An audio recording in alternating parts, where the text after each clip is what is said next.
I'm here in Denver, happy to be joined by Sam Pollard in New York City. Sam is an Emmy Award-winning and Oscar-nominated director and producer. His films for HBO, PBS, and the Discovery Channel include the documentaries Four Little Girls, When the Levees Broke, Slavery by Another Name, Sammy Davis Jr., and so many more. Pollard has directed the groundbreaking series Eyes on the Prize 2. Since 1994, he has served on the faculty of the New York University's Tisch School of the Arts and is a member of the Academy of Motion Picture Arts and Sciences and lives in New York City. Special to us today for the Denver Film Festival, Sam's previous work, Mr. Soul and Wrestle, were featured in the Denver Film Festival in years prior. Sam, nice to be with you. Thanks for joining us today. My pleasure. Thank you for having me. Great, great. This is a groundbreaking work, MLK FBI, and it really touched me to see the layers that you're trying to uncover in this film. Along the way, I began to think about what was your motivation in producing and in directing a film such as this about MLK when there's already been so much said about his legacy. What were you hoping to add or maybe subtract from in the large scheme of his legacy? Well, just to give you a little background, about 2.5 years ago, the producer of the film and the writer, Ben Hedden, he had come to me, said he had a book that he wanted me to read, written by David Garrow, who had won a Pulitzer for his book, Bearing the Cross, about King and the SCLC. And this book was about King and his relationship with the FBI. And I read that book, and it was like all of a sudden, I knew a little bit about King being surveilled by the FBI, but I didn't know how far they had went in trying to really defrock Dr. King, destroy his reputation. So after I read that book and Ben said this could be our next film, because we had just finished this other film, Two Trains Running, I said, you're absolutely right. I think this could be a film that gives us some insight into Dr. King from another perspective, some insight into J. Edgar Hoover and the FBI, some insight into the federal government under the presidency of John Kennedy and L. Lyndon Baines Johnson. So we reached out to David Garrow, and he said he committed to doing a 4-hour interview for us. So we went to Pittsburgh, and we sat down with him for 4 hours and went over many of the details he wrote about in the book. And we shot it, and then we went out and did the sizzle reel. We were trying to raise the money. And as a documentary filmmaker, one of the things that sort of has evolved with me is not only my level of curiosity about dealing with this history, but my level of curiosity in looking at how complex the history is and how complex some of the characters are in the history. If you had asked me about 35 years ago, my take on Dr. King would have been probably the take that most people have. He was the gentleman who, was remembered for the I Have a Dream speech at the March on Washington. He led the Civil Rights Movement. He was involved in making sure we got the Voting Rights Act and the Civil Rights Act, and then he was tragically assassinated on April 4th, 1968. But he was a much more complicated man than that. The FBI was a much more complicated organization. J. Edgar Hoover was a much more complicated organization. So as I have grown as a filmmaker, I want to look at the complexity of people, not just the surface perspective. And so that was one of the reasons I felt this was a film to jump into and to dig into. And fortunately, we were able to, after some rejection in terms of funding, we were able to get some funding from two great organizations, one called Play Action, and the other organization called Field of Vision. And we, in the fall of 2019, we basically did the other interviews that you hear in the film: Donna Murch, Beverly Gage, Clarence Jones, Andy Young, and James Comey. Thank you for that. And throughout the film, and the film actually starts close to 1963, King gives his famous I Have a Dream speech, and many people have locked his legacy into just that moment in time and reduced it to be about Black folks and white folks holding hands and kind of having this utopian vision of society of us all just getting along better.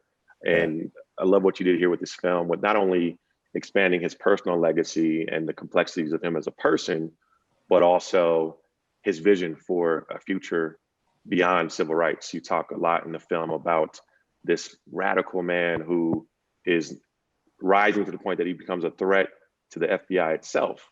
And in your own words, what was most threatening about Dr. King to the establishment, and why would the FBI take such a profound interest in him as a person? You know, what people forget, you know, because now that we have all these schools and streets and boulevards and buildings named after Dr. King, and we have the national holiday on King's birthday, people forget that, as you see in the film, in the 60s, he wasn't so beloved. When they took that poll after Hoover had called King the most notorious liar in the country, 50% of the American people from that particular poll, you know, really supported J. Edgar Hoover, and only like 15, 16%, you know, supported Dr. King. So he wasn't sort of this beloved, you know, beloved icon at that point. And the other thing that's interesting too, when you watch those man on the streets interviews with those, specifically those two white people, the white gentleman who says, Hoover says King is terrible, but he's 10 times worse. And the white woman who says on the street, I don't like him because he's uppity. But the other piece that's from the archival that's really telling is when King's on that talk show and the white female journalist asked Dr. King, don't you feel that you're causing all these riots in the streets? You know, don't you feel things are moving too fast?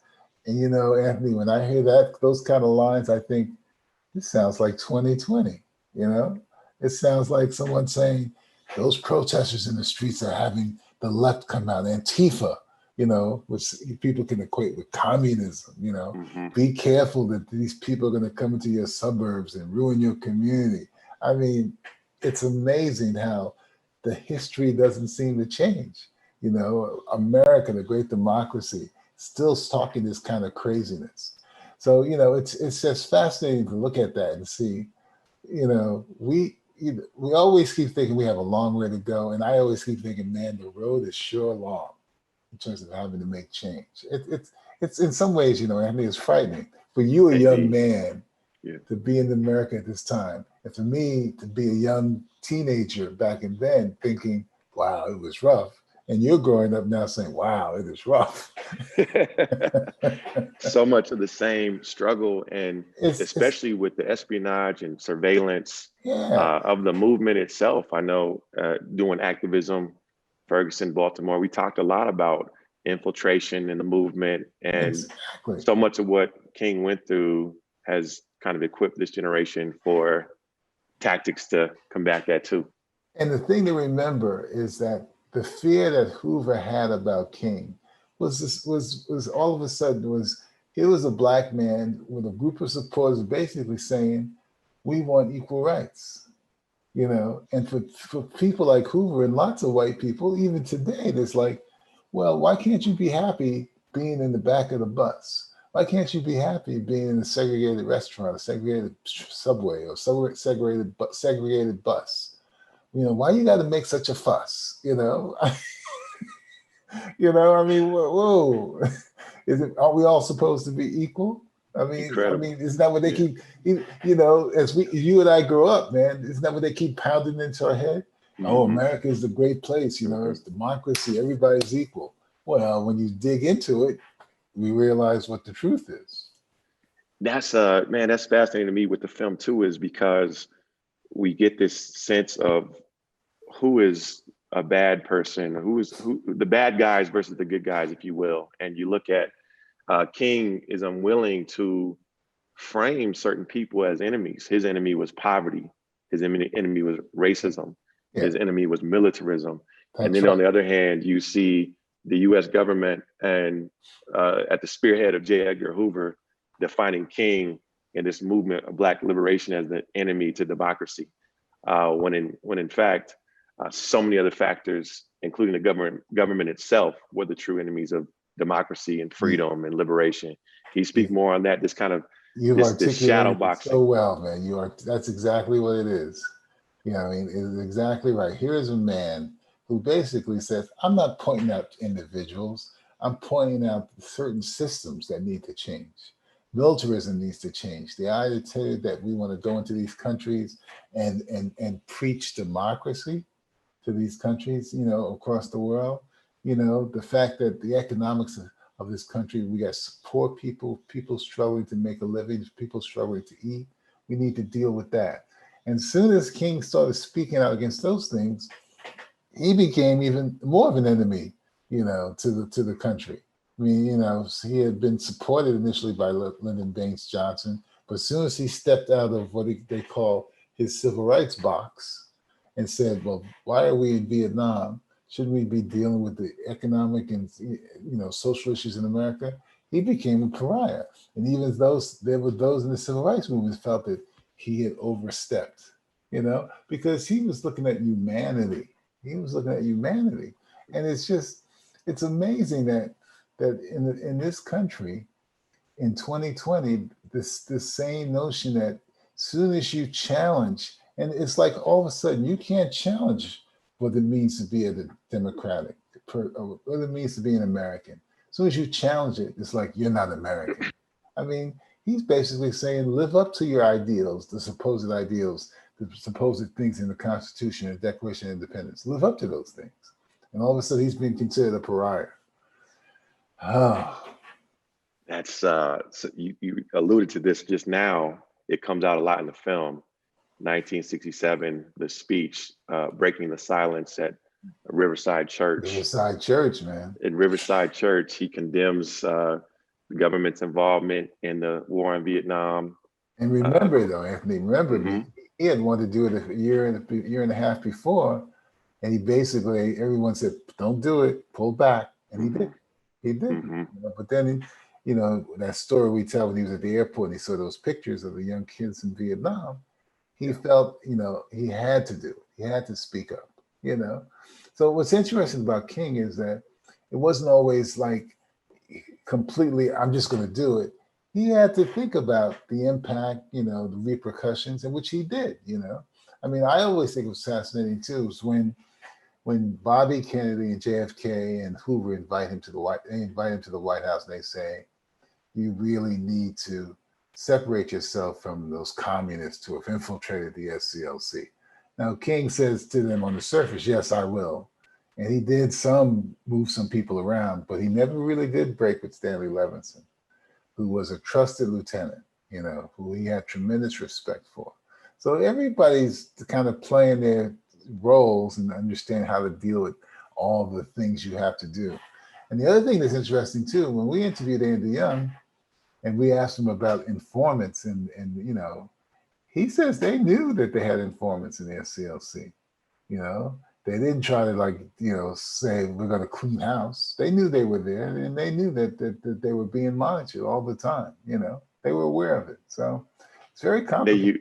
It's interesting. They used even the presence of informants as a way of spreading their values and their message, and in some cases even won some of the informants over.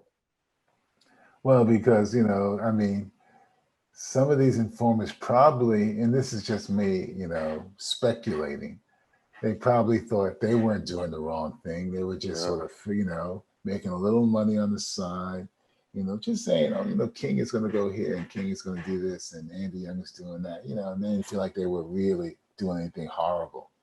Everybody's got their own particular sort of what I call logic.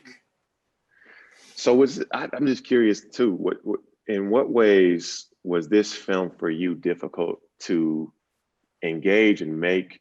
You take MLK is such a venerated figure and so beloved throughout history, and there's a lot that comes up here through the archives and exposing the FBI's exposing of non-monogamous relations and things like that, and more to come in 2027. Was this difficult to take on in the sense of so many people have tried not to touch this part of King's legacy? Why were you able to have the bravery to step up and tell that side of the story as well? Well, I don't know if it was bravery or if I was just dumb. But listen, Ben and I both knew that. I mean, there obviously is always going to be a little nervousness about looking at someone as iconic as Dr. King, and knowing that by going down this route, you may cause some pushback, and so you may get some hell. And you listen.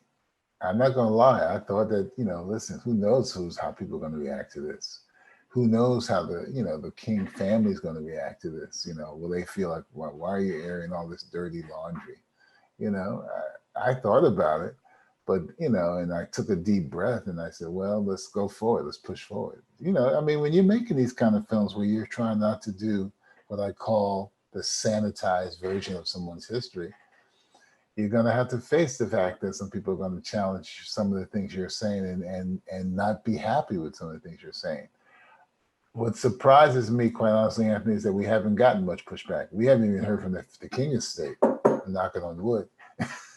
Wow. Wow. Because usually they're pretty litigious about, Mm-hmm. father's speeches and his image and stuff. So, I was nervous about it, but not nervous to the point where I said we shouldn't do the film.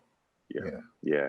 I remember the quote towards the end by Andrew Young, who said, there's always a tension between who we are, who we say we are, and who we want to be. And I wonder if so much of this uncovering of this part of MLK's legacy is something that more people can actually relate to. That possibly. And one of the big questions someone asked me the other day, do you think this is going to have an impact on his reputation when the actual tapes come out in 2027? And my response is, I don't think so. I think, for example, as we, as a country, as we learn more about our supposed heroes, that they're much more complicated than the initial sort of, presentation of them. Listen, I grew up at a time when people, the history books says simply this: George Washington wouldn't tell a lie. Abraham Lincoln freed the slaves, and you would think, well, he was the great emancipator. Then we learned later that it was much more complex. He wasn't so gung-ho about freeing the slaves. He realized he needed some bodies out there to fight the Civil War, So it's interesting how you learn more about human beings and how basically we're all very complicated. And what happens is sometimes the mythology trumps the complexity. Look at how we look at the FBI in this film.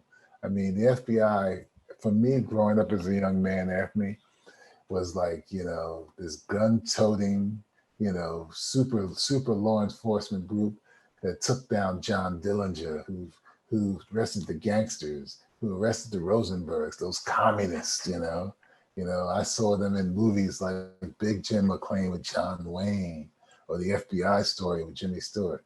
So they created this myth, the myth of the FBI agent. When you look at J. Edgar Hoover, he doesn't embody what an FBI agent in terms of mythology looks like. So it's just fascinating how myths are created.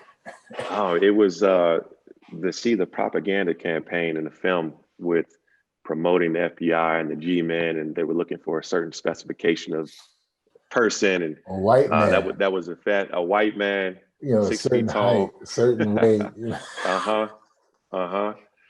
And J. Edgar Hoover. A great picture, man. Yeah. Do we have that in the film? There's a picture of LBJ's cabinet in the film, I think. His cabinet members. And I don't remember specifically. Maybe I saw it in another film. All white men. Look at Trump's cabinet, man.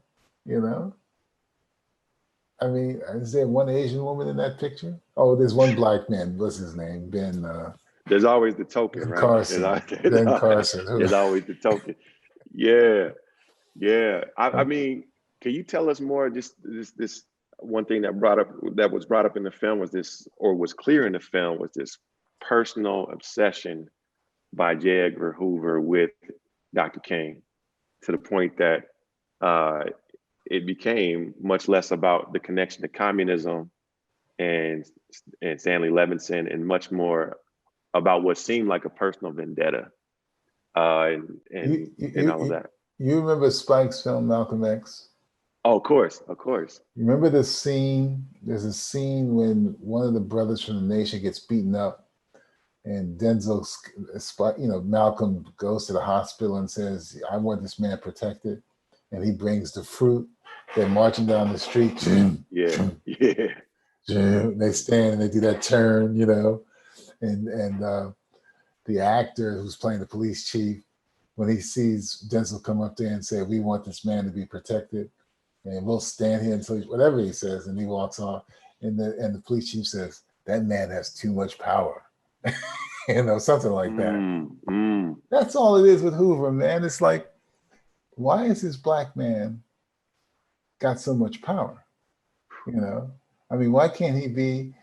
For him, J. Edgar Hoover, in his mind, when you think of a black man in America in the 30s and 40s and 50s, in the 30s and 40s specifically, here's what you think: Eddie Rochester Anderson, Willie Best, Stepin Fetchit. And what does that mean? These are black men who are afraid of their own shadows, who don't challenge anybody, who says, "Yes, sir, boss," And all of a sudden, here's a black man who's leading a group of people to say, "We want equal rights." That's just scary shit. Wow. That's scary, man. To the point that he's declared the most dangerous Negro in America. Exactly.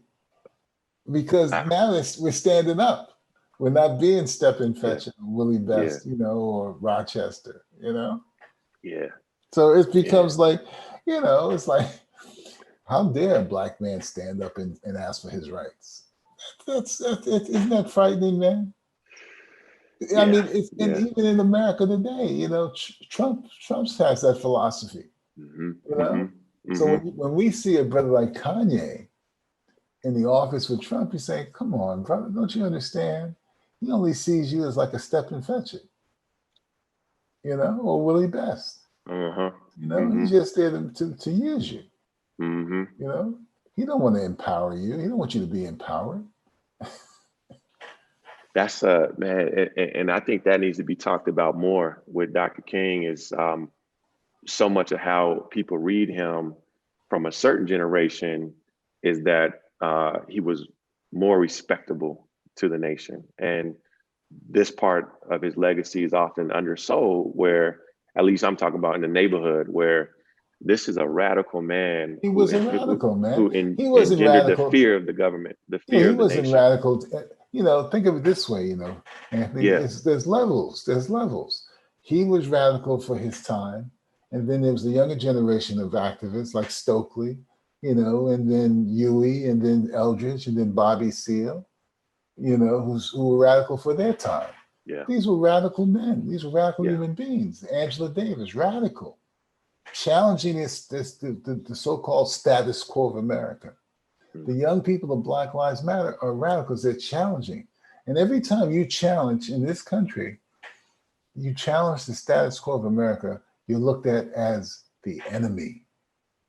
The enemy, and I swear there's probably some white person out there in some position says to some black activist, "Why are you trying to move so fast?" Think about it. Yeah. They were saying that in the 1960s with Dr. King. Someone's probably saying it today. Why are you trying to move so fast? Can't we all, when the brother said, "Can't we all just get along?" Well, that ain't true. We can't. Right. Yeah, you don't tap someone's phone and put bugs in their hotel if they're not in danger. That's right.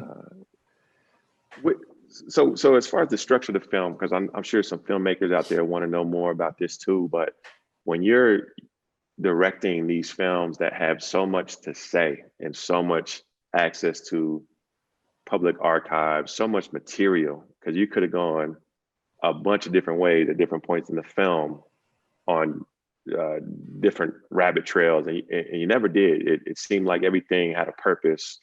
It was great filmmaking in general, but it seemed like everything had a purpose related back to what you were trying to say. But how did you go about narrowing this film down to this amount of time? Because I could see this being another 10-part series, or there's so much richness here that you could have got into. What went into narrowing this down to the story that you did want to tell in its final form? Well, the first cut was almost 2.5 hours. Oh, wow. The first cut was 2.5 hours. And basically what we did was we built it chronologically after the March on Washington, and when we went back to the Montgomery bus boycott, we built up King's sort of trajectory chronologically. And then we wove in the FBI story at the same time. So the first cut we were dealing with everything from Montgomery to going to Birmingham to Selma. Selma was in there. Evan Pettis Bridge was in there. You know, the Poor People's Campaign. I mean, King going to Chicago, where he really got, it was really challenged. Then the Poor People's Campaign. We had all that stuff in there, and then we realized, we didn't want to sort of redo the chronology of King's activism. That wasn't a challenge. That wasn't the point of the film. That wasn't the thesis of the film. The thesis of the film was to look at King and the FBI at the same time, trying to figure out how to deflate his reputation and his persona. So that meant that we then had to say, well, what things do we not need to tell, and basically digging into that story. So that led to us leaving out some of the Selma stuff, leaving out the Chicago stuff, not really digging into the Poor People's Campaign as much, because we had to get it down, And that's always part of the strategy when you're doing these films. You got to figure out, first of all, what the thesis is, and then how do you execute that thesis in a way that's clear, that has clarity and focus. That's always a challenge, and usually it takes. The editing process can take from 6 to 8 months. In this case, it took 6 to 8 months. Yeah. Fascinating.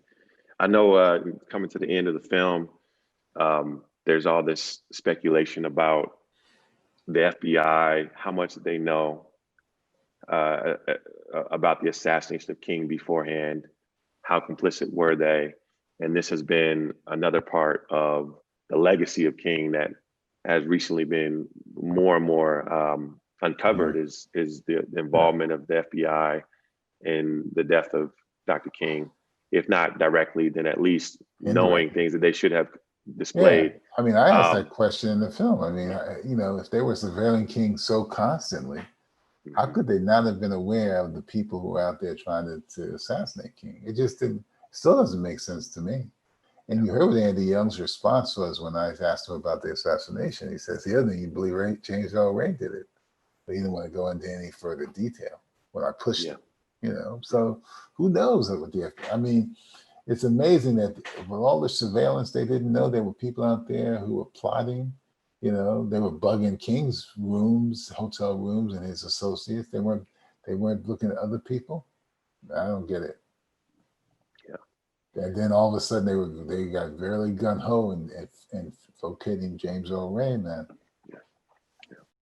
Sam, as we come to the end of our time, there are so many lessons from this film that can be applied to today. And the whole time I was watching this film, I was thinking about ways that I can apply this as not only an activist, but a father, a citizen. What are some things that you really hope this younger generation takes from your film and applies to now in such a tumultuous time in our country under such a evil president, for lack of a better word? What are some things that we need to make sure that we apply that you really wanted to get across in this movie? What I would say is this. I would say we need to understand that as important as Dr. King was as, a trailblazer, he had a lot of foot soldiers. He had a lot of supporters. And it couldn't have happened without the foot soldiers in Birmingham, in Selma, in Montgomery. I mean, there was those women who refused to get on the bus that led that movement. That's what's so strong. It was the people who Dr. King wasn't there who first crossed the Evan Pettis Bridge and got pummeled by the police force. It was the people marching from Selma to Montgomery that, said, we shall overcome. I mean, so you got to remember the foot soldiers. The other thing I think is important thing this film can hopefully, and it's only going to, speak to people who want to listen, is that you need to be able to always challenge what the government is thinking about and doing. Challenge it all the time, both on the federal level, state level, and local level. You got to challenge it because in some ways, man, they're not out there to serve the people. They're out there to kind of keep us modified, keep us under the boot, So you got to challenge it all the time, And if your young generation, your generation can do that, maybe whoever does another film 20 years from after this one, man, will be able to say things change in a way that really was very important and pivotal, Yeah. Well, I appreciate your time. It was 2 weeks ago, actually, where I'm directing a film now, and I actually I was asked to draw comparisons of inspiration, and I had mentioned Eyes on the Prize, Yeah. and lo and behold, 2 weeks later, getting the chance to share some space with you and talk with you was an honor. The Good luck film with is the film, man. incredible. Good luck with your film. I appreciate man. it. I appreciate that. And so we're going to dig in and watch the film. Appreciate your time with us today, and I hope you have a great day. You too, Anthony. Be good. Yeah. Bye.